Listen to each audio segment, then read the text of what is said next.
오늘은 출애굽기 5번째 시간입니다. 이제 5장에서는 지난번에는 이제 그 모세가 하나님을 만나서 사명을 받는 그 내용이 우리가 살펴봤는데, 이제 5장에서는 이제 드디어 하나님 말씀에 순종해서 모세가 파라오한테 가서 하나님이 주시는 말씀을 전하는 그 내용이 기록되어 있습니다. 근데 이제 미리 우리가 알듯이 모세가 파라오에게 가서 이스라엘을 달라고 이스라엘을 보내달라고 요청을 하는데 보기 좋게 이제 거절당하는 그 내용이 나와 있습니다. 우리 한 절씩 보면서 말씀 보겠습니다. 9절까지 우리 같이 한번 읽어보겠습니다. 그 후에 모세와 아론이 파라오에게 들어가 말하기를 이스라엘의 주 하나님께서 이같이 말씀하시나니 내 백성을 가게 하여 그들로 광야에서 내게 명절을 지키게 하라 하시나이다 하니, 파라오가 말하기를 주가 누구기에 내가 그의 말을 복종하고 이스라엘을 보내겠느냐? 나는 주를 알지 못하며 또한 이스라엘로 가게 하지도 아니하리라 하더라. 그들이 말하기를 히브리인의 하나님께서 우리와 만나셨나이다 간구하오니 광야로 3일 여정으로 가게 하시어 주 우리 하나님께 희생제를 드리게 하소서. 그래야 주께서 전염병이나 칼로 우리를 치지 아니하시리이다 하니, 이집트 왕이 그들에게 말하기를 어찌하여 모세와 아론 너희는 백성들로 그들의 일을 쉬게 하느냐? 너희는 너희 노역이나 하라 하더라. 또 파라오가 말하기를 보라, 이제 그 땅에 백성이 많은데 너희가 그들의 노역에서 그들을 쉬게 하는도다 하고, 파라오가 그날로 백성의 공사 감독자들과 그들의 관원들에게 명령하여 말하기를 너희는 더 이상 벽돌 만드는 짚을 이전처럼 백성들에게 주지 말고 그들로 가서 스스로 짚을 줍게 하라. 그들이 지금까지 만들었던 벽돌의 총수를 그들에게 정해주고 거기에서 조금도 감하지 말지니라. 그들이 게으름으로 소리질러 말하기를 우리가 가서 우리의 하나님께 희생제를 드리게 하소서 하는도다. 그 사람들에게 더 많은 일을 지우고 그 일로 수고하게 하여 헛된 말들을 생각하지 않게 하라 하니라. 아멘.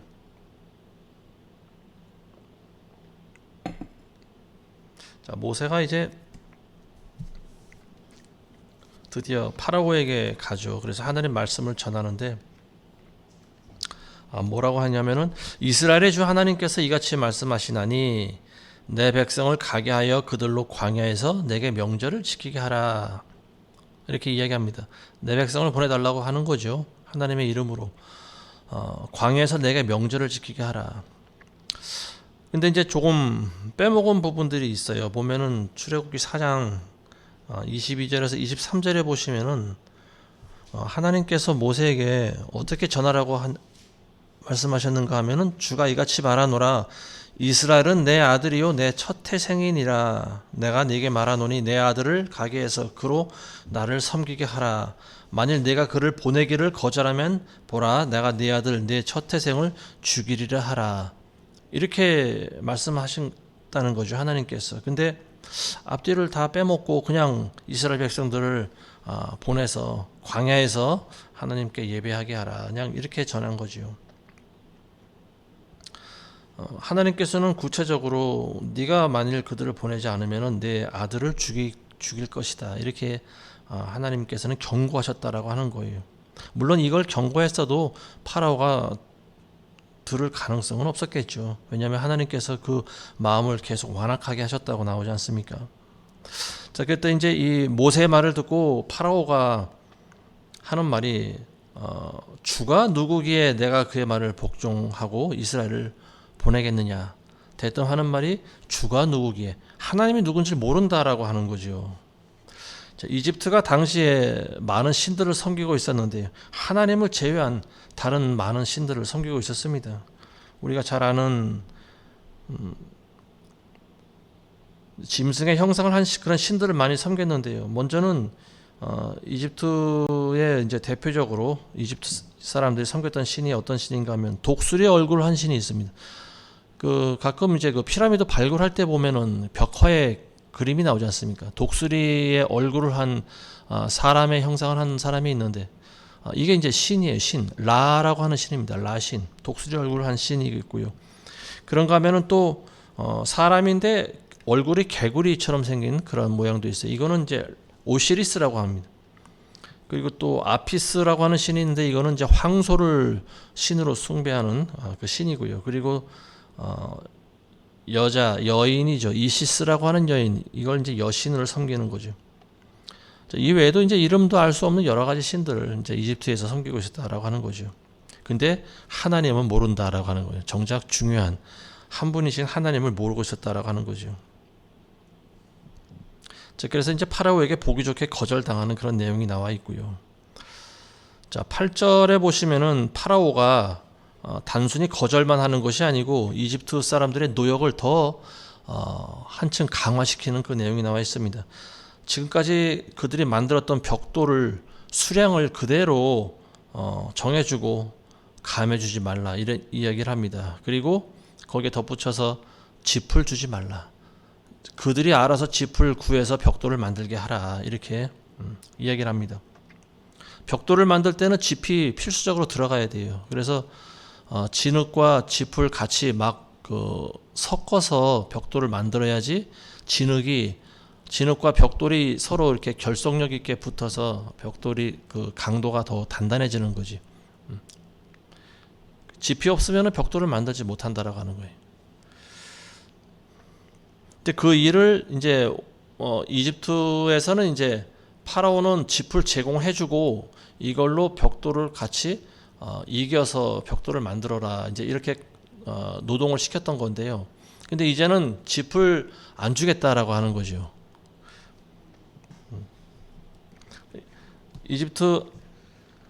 이스라엘 백성들의 입장에서 봤을 때는 굉장히 이거는 2배의 노동력이 들어가게 되는 일이죠.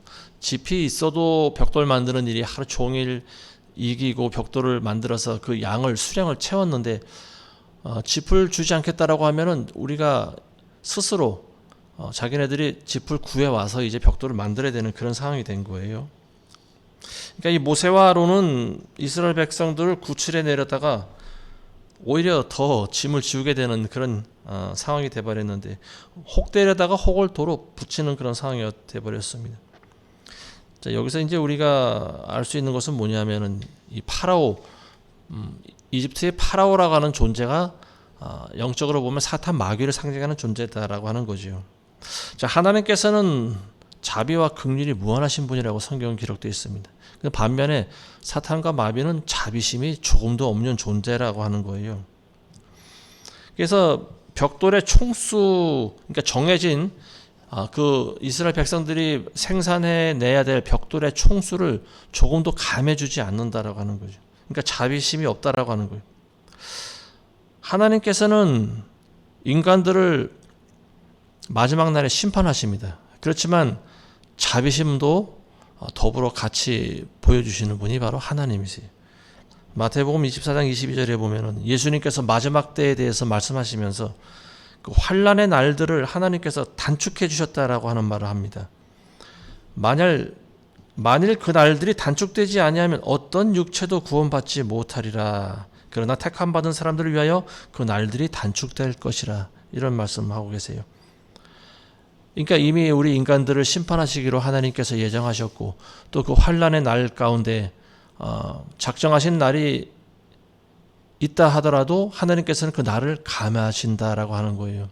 날수를 감해 주셨다라고 하는 거죠. 왜냐하면 그 날들이 감해지지 않으면 구원받을 만한 육체가 없다라고 하는 거예요.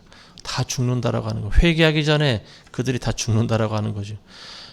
하나님께서 환난을 주시는 그 이유와 목적을 우리가 분명히 알아야 됩니다. 그건 우리 인간들의 회개를 요구하시는 거죠.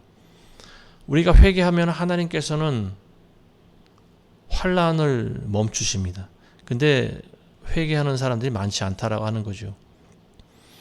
그래서 이제 그런 환난과 고통 가운데 인간들을 들어가게 하시는데 많은 사람들이 죽는다고 하는 거예요. 그리고 그 날수가 점점 많아질수록 물론 회개하는 사람들도 나오겠죠. 그렇지만 거의 대부분이 다 죽음을 당한다라고 하는 거죠. 모든 사람을 그냥 죽이는 것은 무의미한 거죠. 하나님께서 원하시는 것은 모든 영혼들이 구원받는 것을 원하지 않습니까? 그래서 무시무시한 환란을 주시되 그 날들을 감해 주신다라고 하는 거죠. 이 마귀의 특성 중에 하나가 뭐냐? 자비심이 없다라고 하는 거예요. 무자비하다라고 하는 거죠. 집도 주지 않고 그 만들어낼 수 있는 벽돌의 그 총 생산량도 조금도 줄이지 않는다라고 하는 거예요. 지금 북한의 김정은이나 러시아의 푸틴이 그런 거죠. 이 공산주의자들은 굉장히 무자비합니다. 김정은 같은 경우에 이제 자기 아버지나 자기 할아버지를 닮아서 굉장히 무자비하게 백성들을 다스려왔죠. 그리고 누군가 어떤 권세가 자기를 좀 넘본다라고 생각이 들면은 뭐 가차없이 숙청해 버립니다. 그냥 끌고 가서 막 그 기관총으로 막 난사를 해버리고 굉장히 참 무식한 방법으로 사람을 죽이는데요. 푸틴도 마찬가지예요. 국민들의 인기를 조금 얻는다 싶으면은 무자비하게 그냥 쥐도 새도 모르게 죽여버립니다. 이번에 러시아의 푸틴이 와서 북한하고 동맹 계약을 맺었는데 지금 이 일이 좀 전 세계가 시끄러워지게 된 계기가 된 것 같습니다. 지금 그래서 미국에서는 이제 그 항공모함을 또 우리나라로 보내고 일본하고 우리나라하고 전례 없었던 그 지금 3국이 지금 같이 동시에 한미일 세 나라가 지금 군사훈련을 하고 있어요.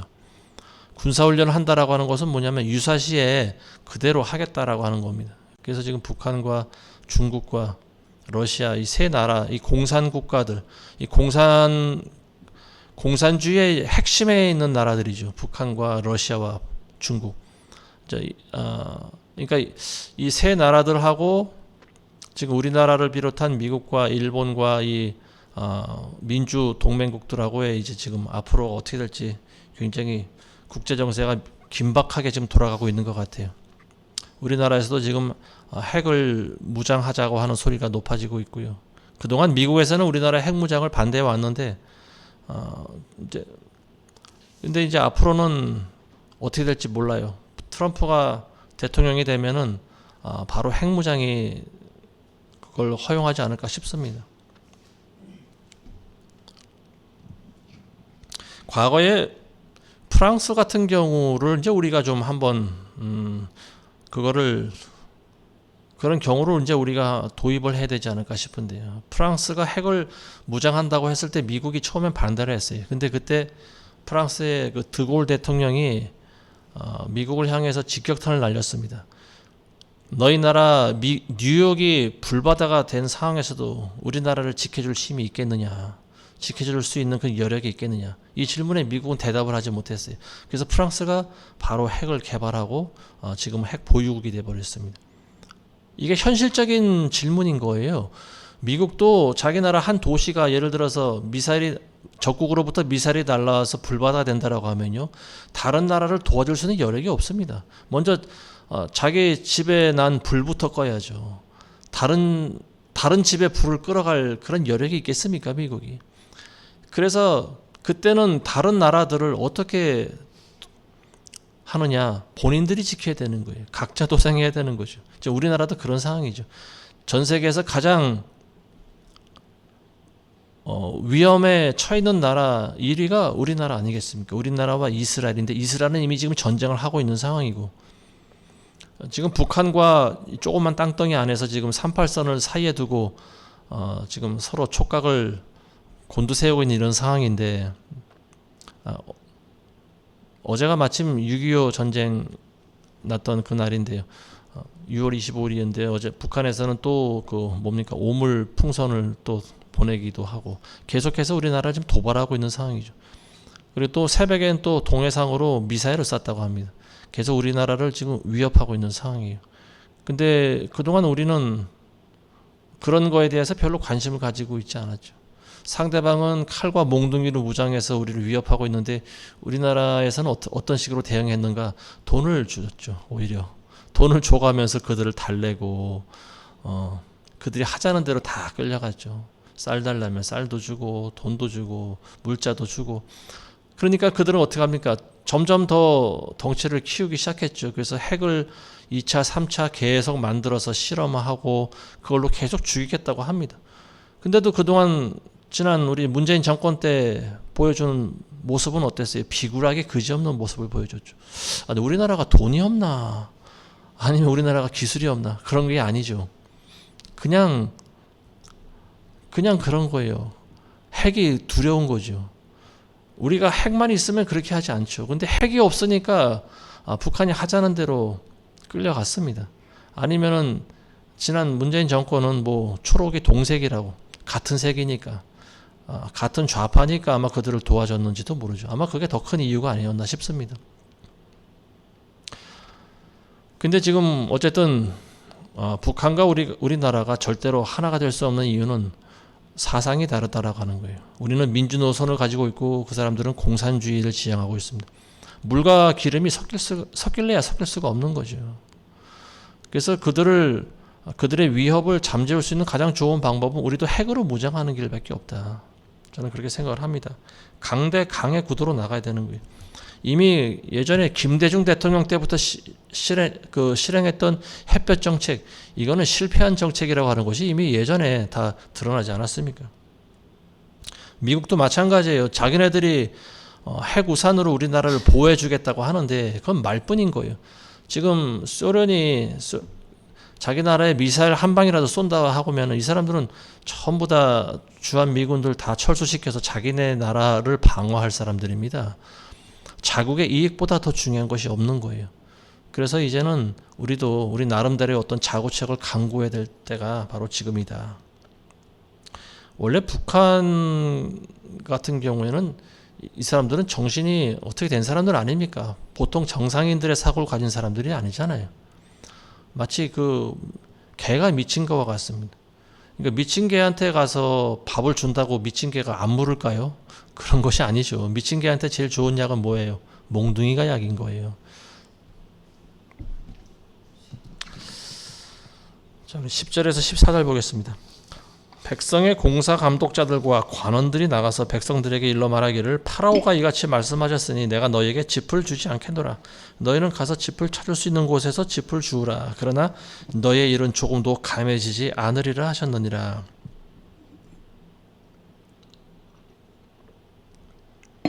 그러므로 백성이 이집트 온 땅에 널리 흩어져서 집 대신 그루터기를 주우니라.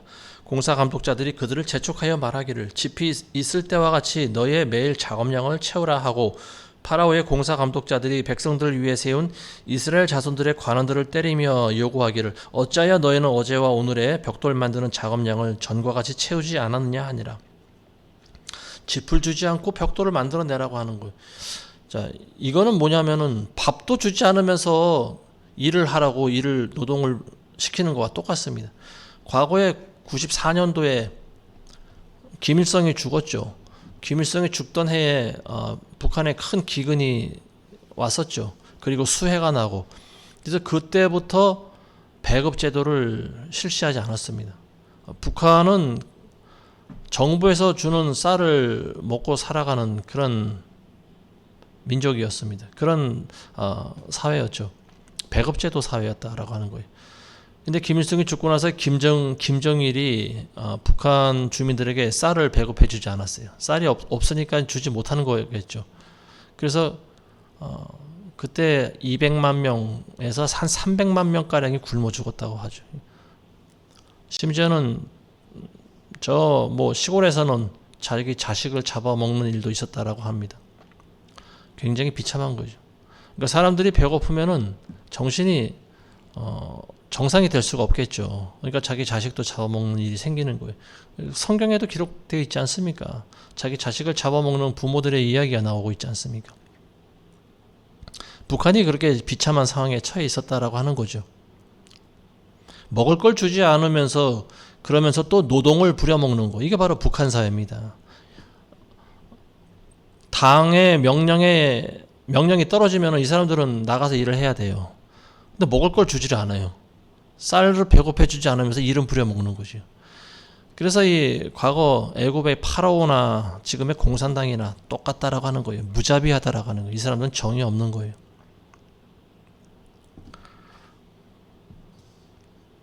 그래서 이집트 지푸라기가 없으니까 벽돌을 어떻게 만들어요? 그래서 이스라엘 백성들이 한 일이 뭐냐면 그루터기를 주스러 다닌 거예요. 그냥 이삭같이 집과 비슷한 것들을 찾으러 다닌 거죠. 그러니까 그 짚을 낫으로 베고 나면 남아있는 그루터기 있잖아요. 그거를 잘라서 이제 집 대신 그걸로 이제 벽돌을 만들려고 하는 거예요. 그러다 보니까 시간과 노동력이 2배가 더 들어가겠죠. 생산량이 줄어드니까 이집트 관원들이 백성들을 이제 채찍질하기 시작합니다. 막 때리는 거예요.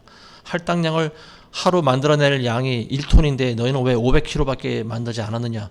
막 채찍질을 합니다. 자, 이제 그 다음 보겠습니다. 15절에서 19절 보겠습니다. 그러자 이스라엘 자손들의 관원들이 파라오에게 와서 울부짖으며 말하기를 왕께서는 어찌하여 왕의 종들을 이렇게 대하시나이까. 왕의 종들에게 짚을 주지 아니하고 그들이 우리에게 말하기를 벽돌을 만들라 하나이다. 보소서 왕의 종들이 매를 맞사오나 허물은 왕의 백성들에게 있나이다 하니 파라오가 말하기를 너희가 게으르도다 너희가 게으르도다. 그러므로 너희가 말하기를 가서 주께 희생제를 드리게 하소서 하는도다. 이제 가서 일하라. 짚은 너에게 주지 않을지라도 벽돌의 총수는 여전히 바쳐야 하리라 하더라. 이스라엘 자손의 관원들은 너희는 너희의 매일 작업인 벽돌 만드는 일에서 조금도 감하지 못하리라 하는 말을 듣자 자기들이 악한 상황에 처한 줄 알더라.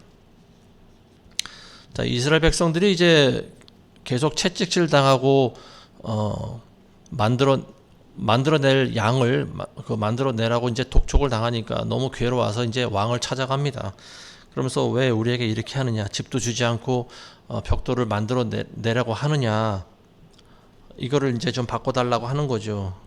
와서 이제 탄원을 하는 거예요, 쉽게 말해서.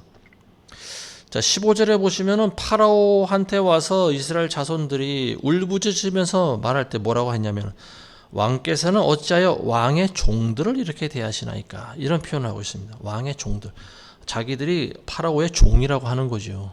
그러니까 이 사람들의 정체성이 지금 사라졌다라고 하는 걸 알 수 있죠. 400년 전에는 이 사람들이 어떤 사람들이었어요? 이스라엘의 백성들은 하나님의 종들이었습니다. 선민이었죠. 택하신 족속이었죠. 근데 400년 동안 이집트에 살면서 이 사람들은 파라오의 종이 되었다. 즉 마귀의 종이 되었다라고 하는 거죠. 자, 17절 보겠습니다. 파라오가 관원들에게 이제 이스라엘 관원들에게 이렇게 얘기하는 거예요. 너희가 게으르도다. 게으르도다.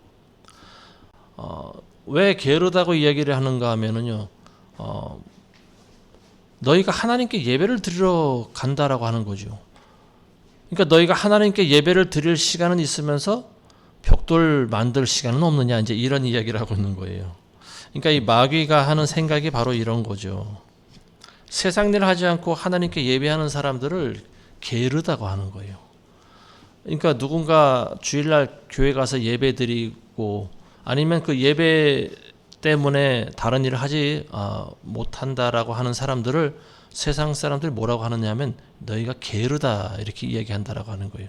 예배 드릴 시간은 있으면서 일할 시간은 없느냐, 주일날도 나와서 일을 해야 된다, 그런 이야기를 하는 거죠. 그러니까 이게 지금 세상이 짜놓은 강력한 프레임이 바로 이런 거예요. 주일날도 나와서 일을 해야 되지 않겠냐, 그리고 너희가 열심히 일해야 된다, 더 바쁘게 돌아가야 된다. 이제 이것이 사실은 마귀가 이 세상에 짜놓은 프레임이죠. 그리고 사람들은 거기 갇혀서 살아가죠. 그리고 자기가 바쁘게 사는 줄도 모르고 있어요. 많은 사람들은 자기가 바쁘게 살아가면은 잘하고 있다고 생각합니다. 근데 정작 중요한 것은 뭐냐? 하나님께 예배를 드리지 못하잖아요. 하나님을 모르는 백성들이 아무리 바쁘게 살아간들 누구를 위해서 살아가는 거예요? 마귀를 위해서 살아가는 거라고 하는 거죠. 마귀의 벽돌을 계속 만들어내고 있는 거예요, 이 사람들은. 근데 이제 그거를 모세와 아론이 와서 제동을 거니까 마귀가 그렇게 이야기하는 거예요. 너희가 게으르도다, 게으르도다. 게으르다라고 하는 거죠. 정신없이 열심히 일하는 사람들, 물론 어떤 분명한 목적의식이 있고 하나님을 아는 사람들이 열심히 일하는 거에 대해서는 뭐 우리가 말할 필요가 없겠지만은, 그렇지만 하나님을 모르는 사람들이 반면에 열심히, 그리고 거기에 덧붙여서 성실하기까지 하면서 열심히 일하는 사람들, 이런 사람들은 세상에 어떤 뭡니까 욕을 안 듣잖아요. 그러니까 이 사람들은 그게 맞는다고 생각을 하는 거죠. 나는 열심히 일하고 또 나는 남에게 피해도 주지 않고 성실하게 일해. 이런 사람들이 참 전도하기 가장 어려운 사람들입니다. 자기 자신에 대해서 생각을 해보지 않기 때문에 그래요.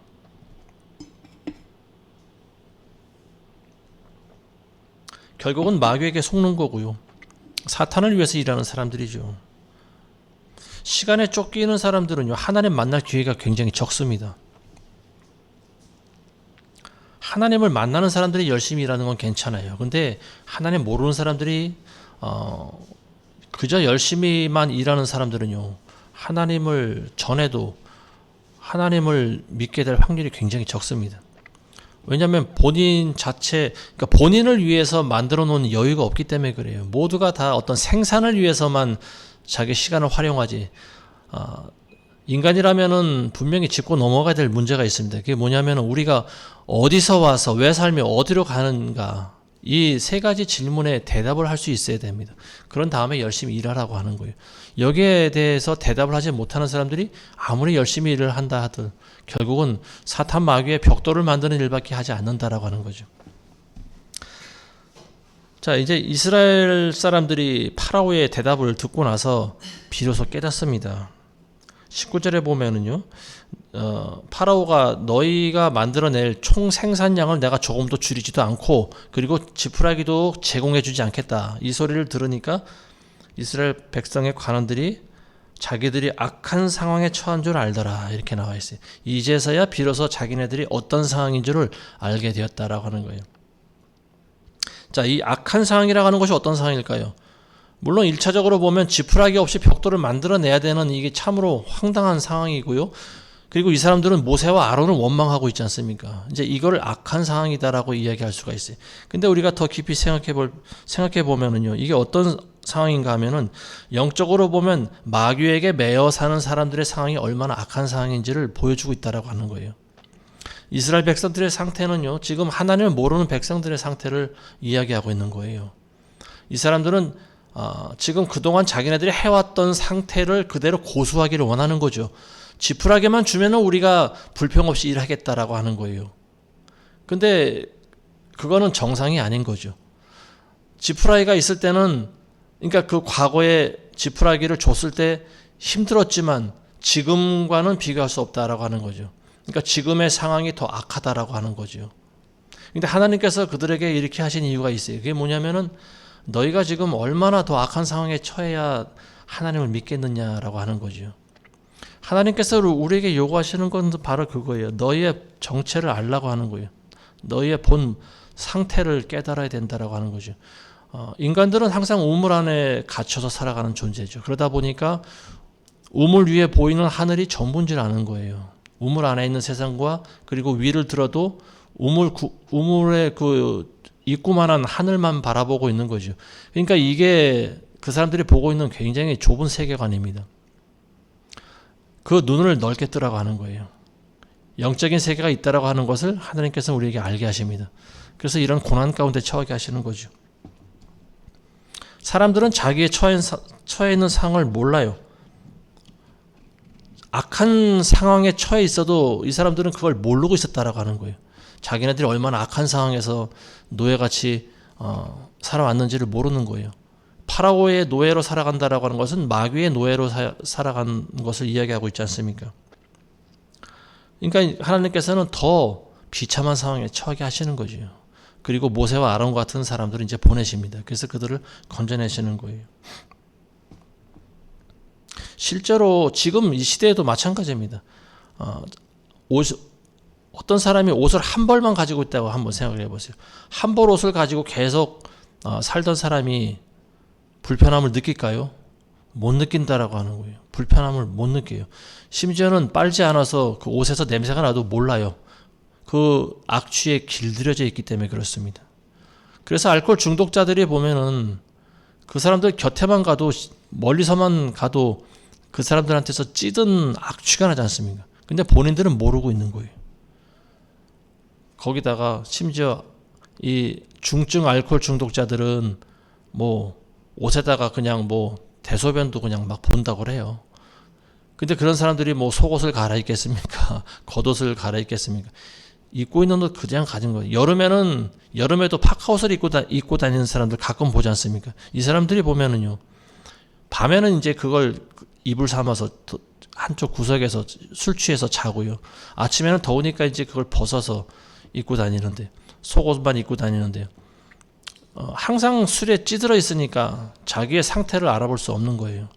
그러니까 자기가 얼마나 더럽고 악한 처지에 있는 것을 이 사람들은 깨닫지 못합니다. 지금 이스라엘의 상태가 과거에 그랬다라고 하는 거죠.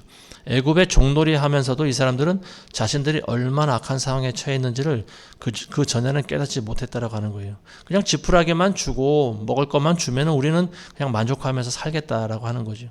이게 지금 전 세계적으로 보여주고 있는, 불신자들이 보여주고 있는 모습입니다. 먹을 것만 있고 그냥 뭐 나름대로 내가 원하는 대로 살면은 나는 만족해. 그 이후의 세계에 대해서는 관심이 없다라고 하는 거예요. 근데 하나님 보실 때는 이게 얼마나 악한 상황인지를 너희가 알아야 된다라고 하는 거지.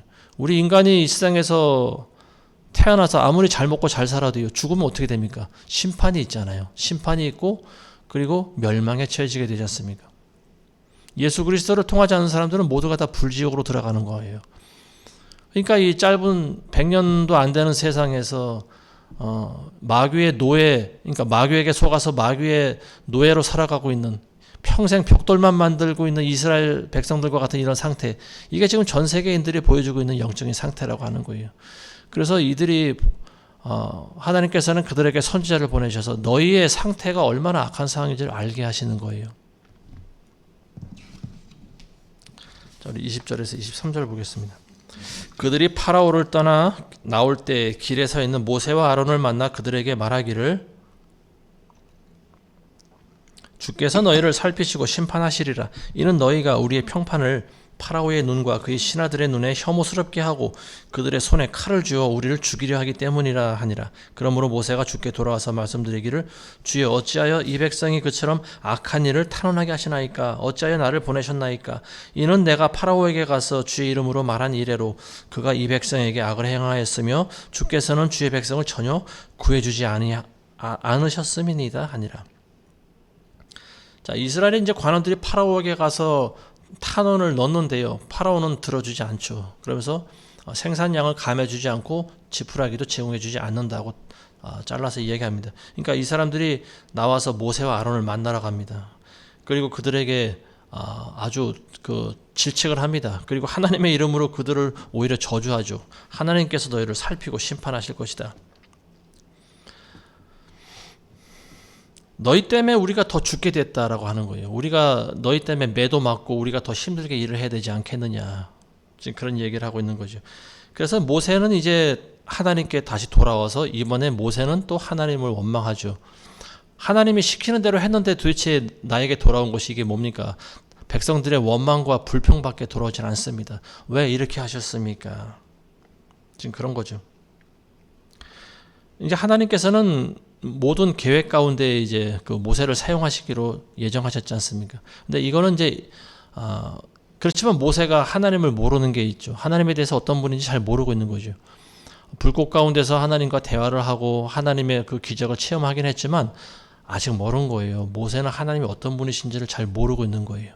그래서 하나님께 돌아와서 원망하고 불평합니다. 모세가 하나님이 어떤 분이신지 아마 조금만 알았다라면 감히 하나님께 나와서 이렇게 원망할 수가 없었겠죠. 자, 주의 종들이라고 하는 사람들은 일단 어떤 결과를 사실은 생각하기 전에요, 먼저는 순종하는 것이 그게 옳습니다. 그래서 하나님이 가라고 하시니까 가서 전하라고 하니까 주신 말씀을 전했는데 돌아오는 것은 욕밖에 돌아오질 않는 거예요. 그리고 같은 민족인 이스라엘 백성들의 원망을 받게 된 거죠. 오해를 받게 된 거죠. 선지자들은요, 일단은 어떤 열매를 기대해서는 안 된다라고 하는 거예요. 모든 사역자들도 마찬가지입니다. 눈에 보이는 열매를 너무 우리가 추구할 필요 없어요. 하나님께서 열매를 우리에게 보이실 때는 우리가 기뻐하죠. 그렇지만 열매가 없는 것 같을 때 어떡합니까? 우리는 하나님께 나와서 원망하죠. 곧바로 원망합니다. 불평해요. 그리고 울면서 기도합니다. 내가 주의 종으로 나와서 하나님 말씀에 순종하지 않았습니까? 말씀을 전하고 그들을 먹이고 가르치고 하지 않았습니까? 근데 왜 우리에게 돌아오는 것이 원망과 불평만 돌아옵니까? 오히려 열매가 왜 없습니까? 이건 우리가 판단할 게 아니라고 하는 거예요. 이제 시작이라고 하는 거죠.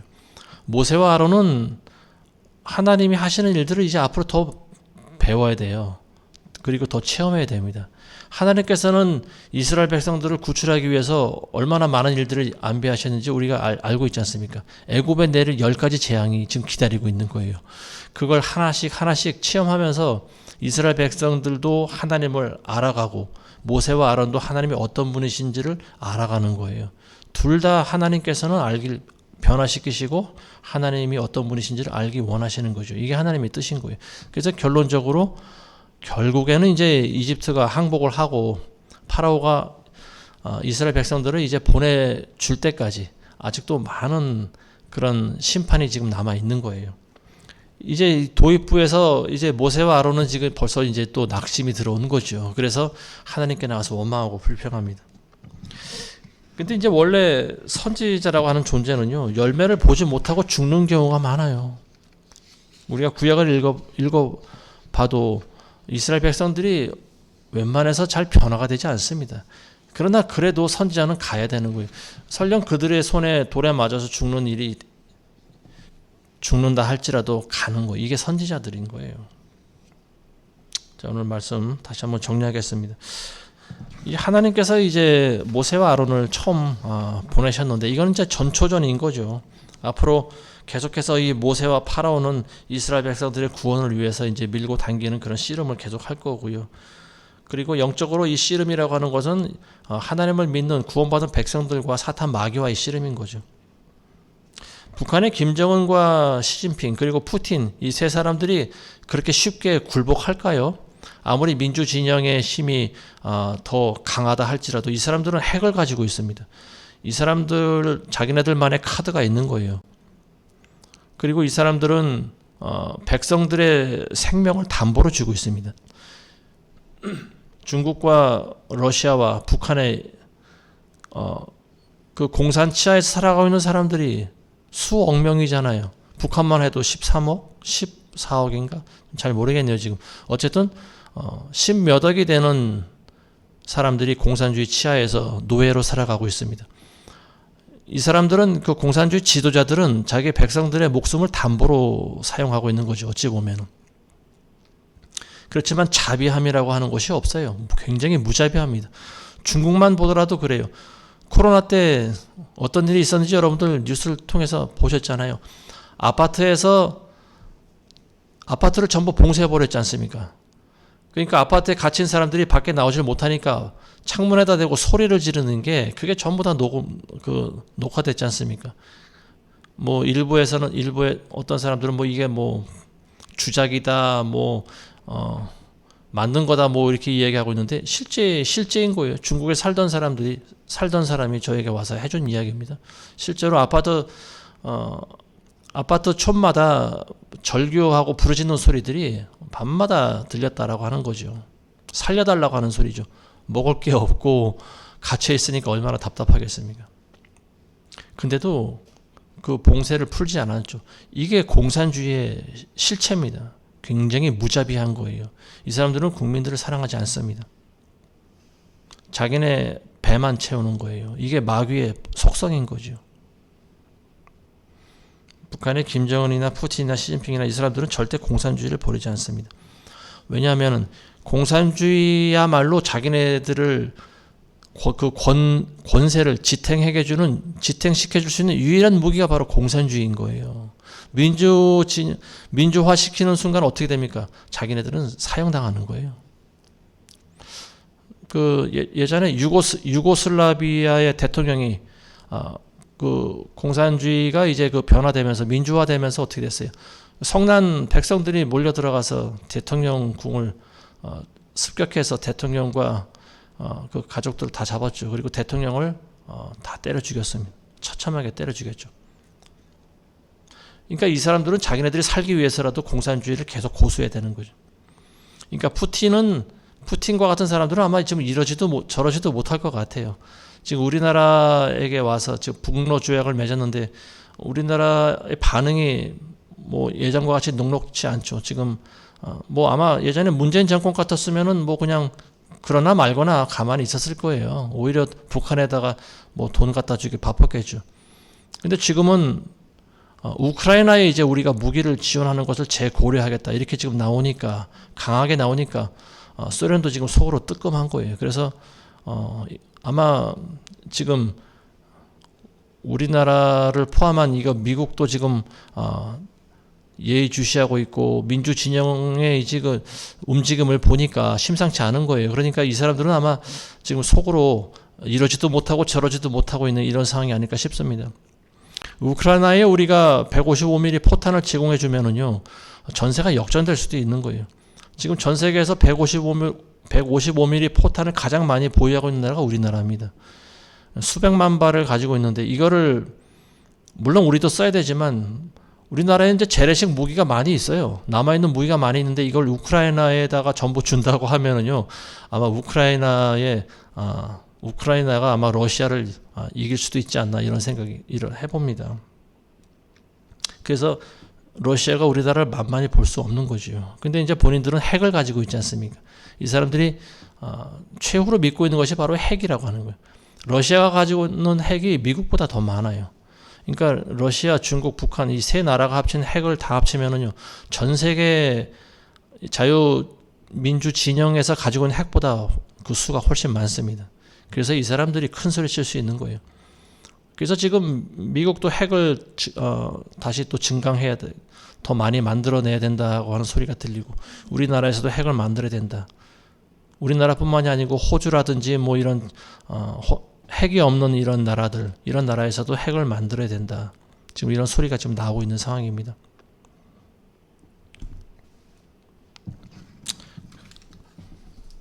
마귀는 자비가 없는 존재예요. 그리고 오늘날 마귀의 모습을 가장 잘 보여줄 수 있는 그런 나라들이 공산주의 국가들입니다. 눈으로 마귀의 얼굴을 보고 싶으시면 여러분들 북한의 김정은이나 시진핑이나 러시아의 푸틴이나 이 사람들을 보면 돼요. 아, 마귀가 이렇게 생겼겠구나. 우리 인간의 모습을 하고 있지만 그 안에 있는 영은요 마귀의 영인 거예요.